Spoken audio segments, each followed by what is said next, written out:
look today at the truth about Thanksgiving.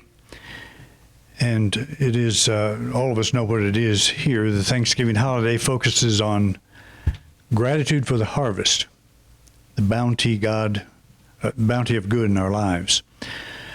But I didn't really think about this, but there's some of our audience, we're now international, as you know, and they didn't know what Thanksgiving was when I mentioned that. So just a little bit of a take on that. The first Thanksgiving was celebrated in October 1621 after the Pilgrims' first harvest in their new world.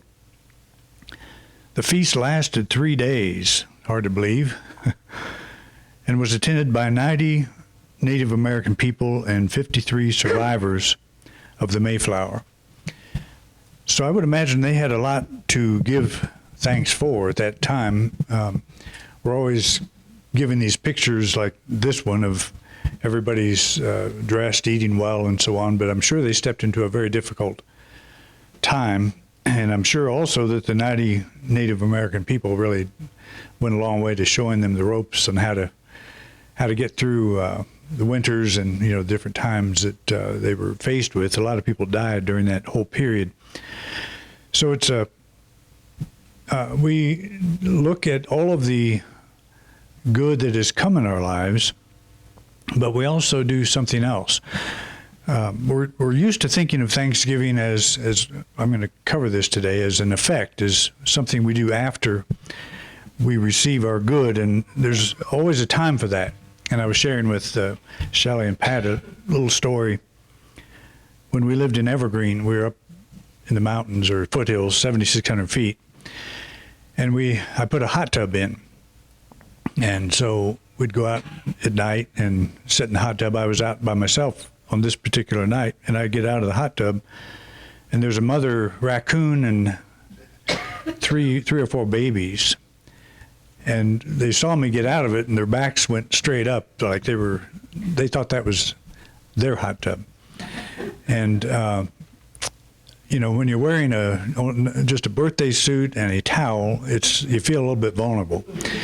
So here they are, she's snarling at me, and I didn't know exactly what to do. But anyway, we negotiated, and I got into the house okay, but I made a PVC pipe and wrote coon whacker on it and put it out there in the hot tub so I would protect myself in the future if necessary. But I was thankful that we ended it peacefully, and that's because I think I would have come out on the short end in that particular situation.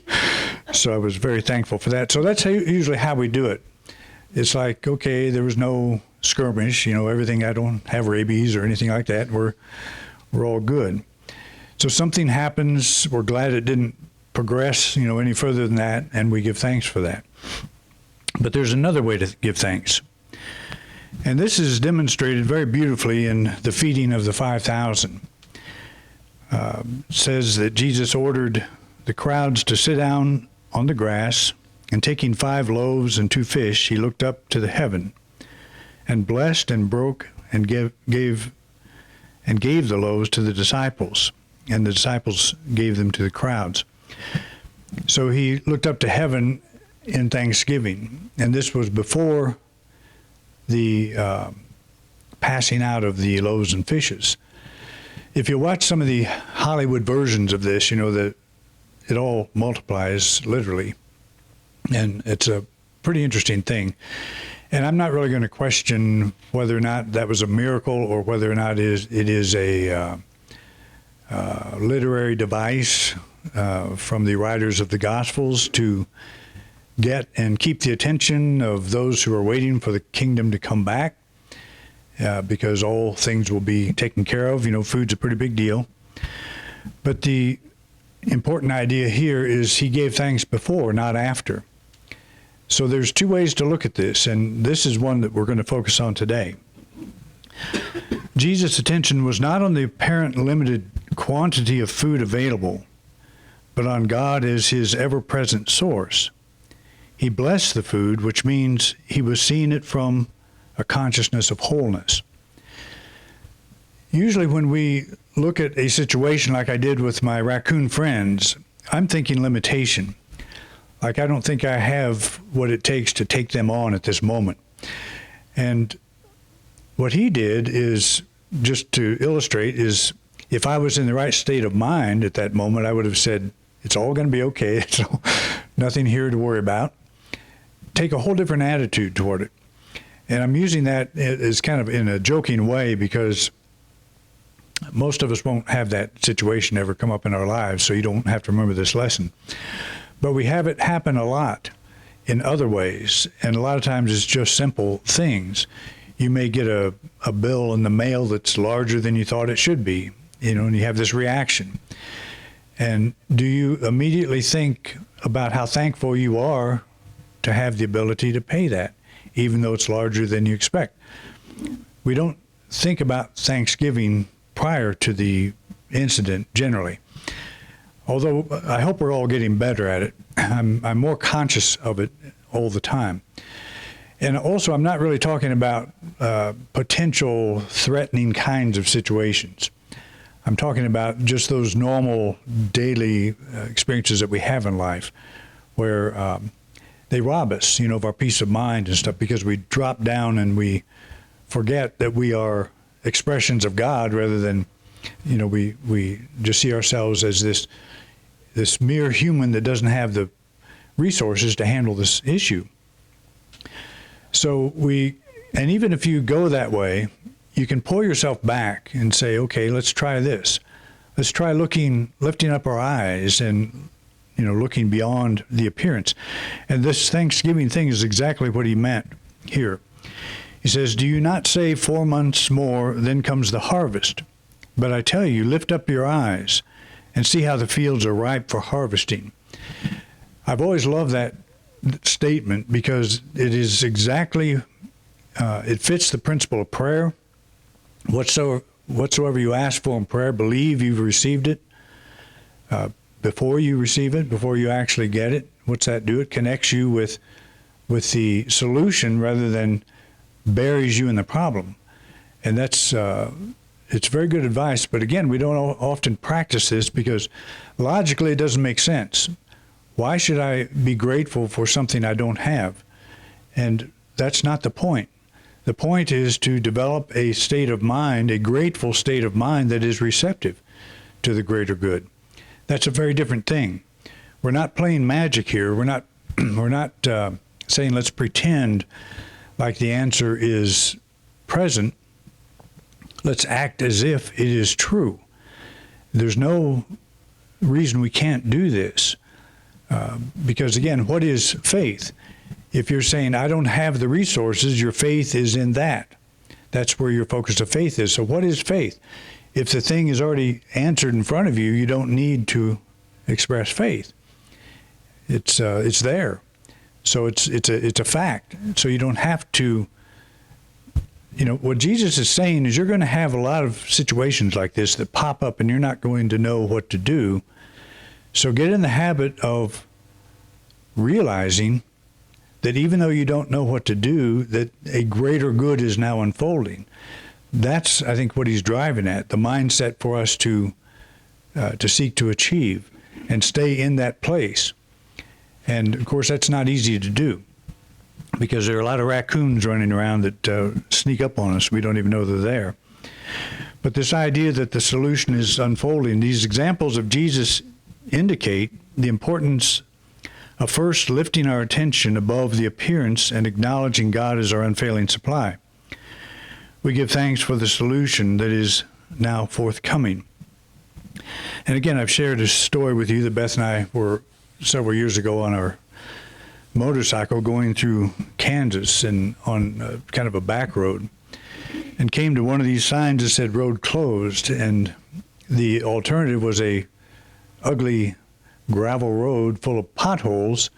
And when you're on a pretty large motorcycle with your wife on the back and you've got a trunk full of, it's top heavy, you don't want to be driving on a gravel road over potholes. I was not good enough at riding a bike under those conditions to feel comfortable with that. So we debated a long time on what to do about that. Should we go backtrack? That would have been 50 or 60, 70 miles more to do. Finally, I got the courage to go drive through it and made it through just fine. It was about a 3-mile detour on that ugly stretch of road. And most detours that we take are pretty ugly. I don't know if you've noticed that, but they are never our choice until we're done with them. And, it was very difficult for me to say prior to that, I'm thankful for this gravel road. This is just what I was looking for in my life, this detour. We rarely say that. But by the time I got through to the end of it, I felt comfortable in that, driving on that situation. So it was a good learning experience. So I gave thanks after the fact, thinking I don't want another one anytime soon, but, I'm glad I learned what I learned. I'm glad I had the experience. But that's what happens too. But how nice it would be if we see a challenge like this in front of us. The road's closed. There's no way around it. And I swear, when we drove over that road on the way to my mother's house, and it was on the way home that road was gone. I mean, we're talking 4-lane highway, and it was gone. They had it all dug up, so there was nothing there. So it was not only closed, they should have said road gone, not road closed. So, because it was gone. But so that was the last thing in the world I was expecting. There's always these little signs that pop up, and I love the ones that say motorcycles take extreme care, caution. Those are always a little bit nerve-wracking. But you just learn to negotiate those things as you go. And I sold my motorcycle, by the way, because vertigo is a little, it doesn't go too well with 2 wheels. I don't know. But anyway, we got through that. But so we come to these road closed signs, and we don't think about Thanksgiving. We don't think about giving thanks at that point. But what if we got to the point where the road closed sign was our signal to give thanks? Okay, this road's closed. What's going to happen now? What am I going to learn from this? Wouldn't that be interesting if we could do that?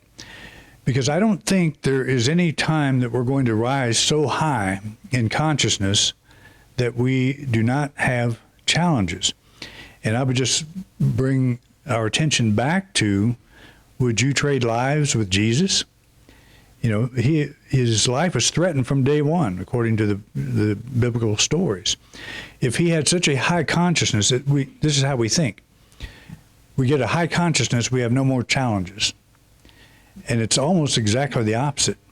The higher you go, the more it's laid on. I don't know if that's true, but it is true. If you've ever been in an executive position in life, the reason you got there is because you're good at handling stuff. And that the better you get at handling stuff, the higher you go. So that's a raising of consciousness, but doesn't mean your problems are going to go away. More than likely, you're going to have more. But that's not a bad thing. If you think it is, just stop growing, sit on the sidelines, and take a deep breath, and you'll be okay. And wait till the next time around. Then life will push you to that executive position again. That's the way it works. But it's not intended to be hard. That's the point I'm trying to make. And that is why I think Jesus taught this. Learn to give thanks prior to the challenge, prior to stepping into the challenge, or let giving thanks be one of the first things that we remember to do. Okay, I don't have to know what to do. I don't know what to do now. So what do I do? There's one thing I do know to do. I give thanks. I give thanks that greater good is now unfolding through me. When the road closed sign triggers that, you're making progress. That's the point. So, cause or effect, giving thanks is something we normally do after having received some desired good. Giving thanks is an effect. In the spiritual context, the act of thanksgiving is understood as a cause, an activity we engage in before there's evidence of a desired good. What was Hebrews 11:1? Anybody remember? about faith? Faith is the substance of things hoped for, the evidence of things not seen. I don't even have it in my notes, and I remember that because I've said it so many times, and so have you. And you would have remembered if I hadn't put you on the spot. The substance of things hoped for. That means it's not here yet. And I like that idea, the substance, the very essence of the thing hoped for is your faith. So you have already the thing you're hoping for, but it's in the form of your faith. What that tells us is our consciousness is laying the groundwork for this greater good to unfold. What's it going to look like? I don't know. Maybe a lesson on riding on gravel roads. Maybe a raccoon family showing up. I don't know. Nobody knows what it will be. It's usually going to be something you're not expecting and something you might resist for a few miles down the road. But you'll get the hang of it, especially if you remember the principle of Thanksgiving. It's a cause. It's not an effect. It's both, but we're thinking of it in spiritual terms as a cause. The effect side of it is also very important. You know, we don't want to discount that. It's if you're feeling down about yourself, down about your life, start counting your blessings. You know, start looking at all the good stuff in your life that you have to be thankful for, and it really helps. Beth ran across a scrapbook that somebody had put together in church, and it was our 5th anniversary here, and we've been here 20 plus years now. But a lot of new people, a lot of people gone, you know, a lot of changes occurred. But just going back over that scrapbook, you know, it reminded me of all the things. In fact, my book, Whisper Pialagos, had just come out, and that was one of the a lot of photographs of this signing party that we had for that. That was a lot of fun. But it was, we don't want to not practice Thanksgiving as an effect. We want to keep that going. So the one we have to practice on, more than likely, is the cause, is begin before. Let the challenge that we're having, and they always come up again at unexpected moments. You could be driving home today, somebody pulls out in front of you, and you instantly have a reaction to that, and it's not a real pleasant, something you'd want to have recorded and put out in the public for everybody to see. And isn't it nice we have minds that can't be heard sometimes, because we do that. So we do that, and then we stop and say, okay, well, maybe that person is on their way to the hospital.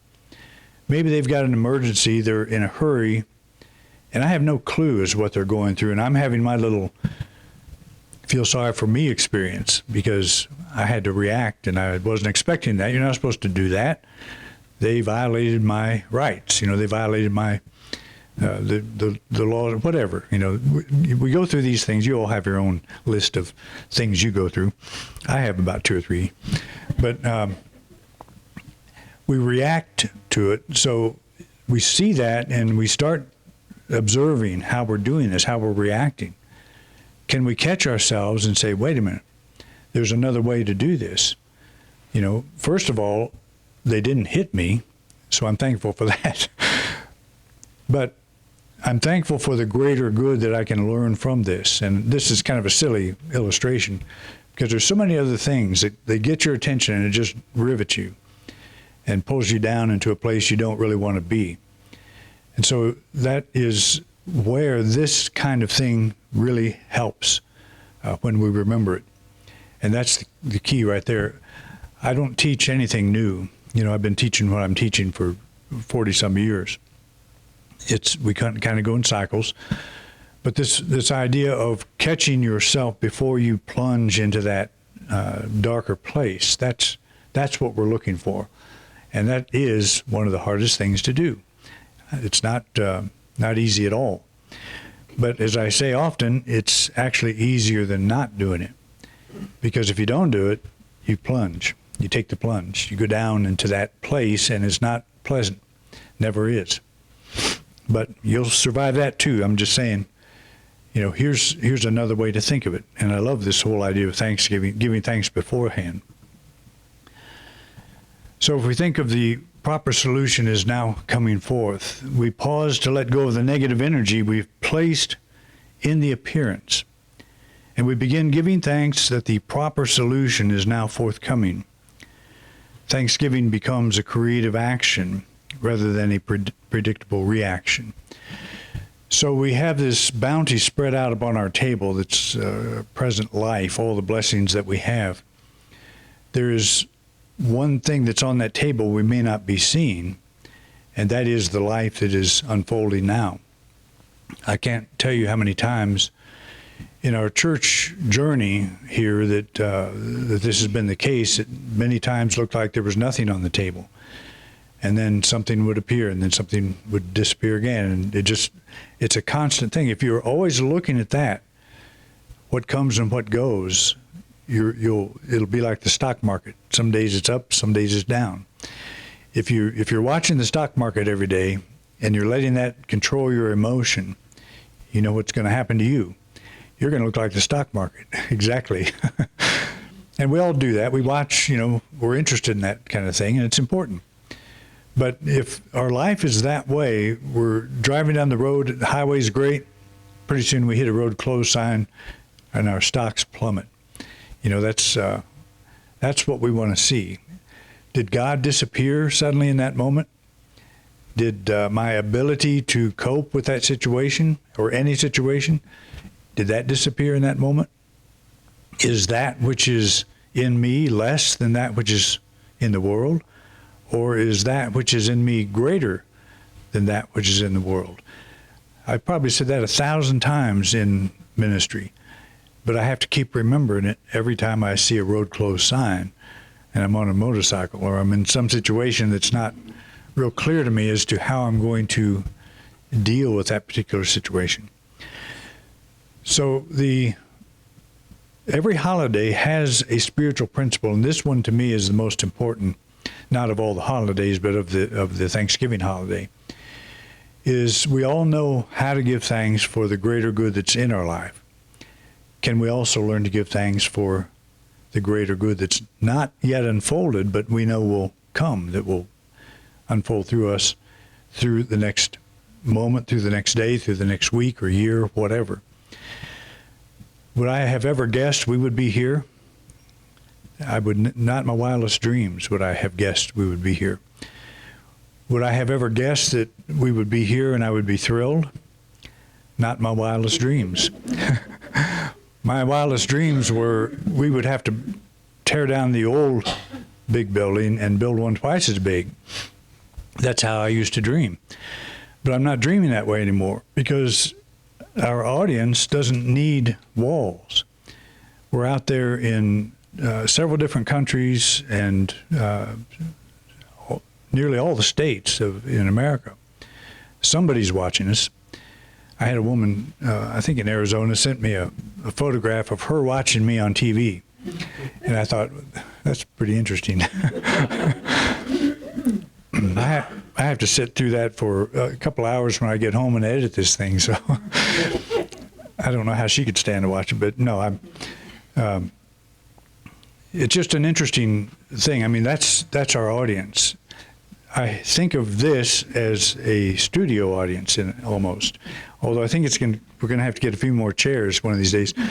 But when Beth and I were in New York a couple of years ago, we went to New Jersey first, and I spoke at a retreat. Was invited to be the keynote speaker. There was a 3-day retreat at a convent right on the ocean. It was a gorgeous, gorgeous place. But one of the people there was most of the people there were from New York. So one of my friends that we went up to see said, "Do you want to go see the city, or do you want to go see the leaves, or whatever?" We said, "Well, let's go see the city," thinking she'll take us there. We'll drive around. She drops us off at a bus station and says, "Just, they'll show you where to go." I said, "What?" I was a little nervous. I wasn't thinking about Thanksgiving. I was thinking about possible survival. But and where was I going with that? Oh, one of the things that happened is we were put in touch with a person that was with CBS Studios, and they got us on the Conan O'Brien show. Not on the show, but as guests, and we were right in the VIP seats. It was really fun. He was standing right close as me to you, which made me a little nervous, but he was, but the point that I'm trying to make is he had a very small audience that was there. It's very almost deceiving. I don't think he had as many people as we have here, but he's broadcasting, every place. And it was a kind of gave me that idea, that thought. I would like to reach out more electronically if need be, but I love the energy that we have here. I love what this has done. When we were in the other place, it outgrew us, or we didn't outgrow it, but things changed, and now we are in a place that is more fitting for who we are, and we can expand. We can go from here. But there's a consciousness that happens when we get closer together, and it feels good. It's a very much a home feeling, and I don't know if I could describe what it felt like to get up and see one over there and one over here and hey, back there, and it's just so much nicer to have you here close. I feel like I'm talking to real people, and I hope you feel like you're listening to a real person as well, because I am one of those, in case you haven't noticed. I know some of you think I'm about ready to ascend, and probably a couple of weeks yet. I don't know. We'll see. All right? Thanks for coming out. Thank you for watching this week's program. If you enjoyed this video, please share it with others. We want to reach as many people as we can, and we appreciate your help. If you'd like to help support this ministry, just click the donate card at the top right-hand corner of your screen. Your financial support means a lot to us. We have many subjects in our video lineup, so feel free to take a look. If there's a topic you don't see and would like me to address, just put it in the comment section. I'd love to know what's on your mind. To subscribe to this channel, simply click our logo. Thanks again for your interest in Independent Unity, and have a wonderful week.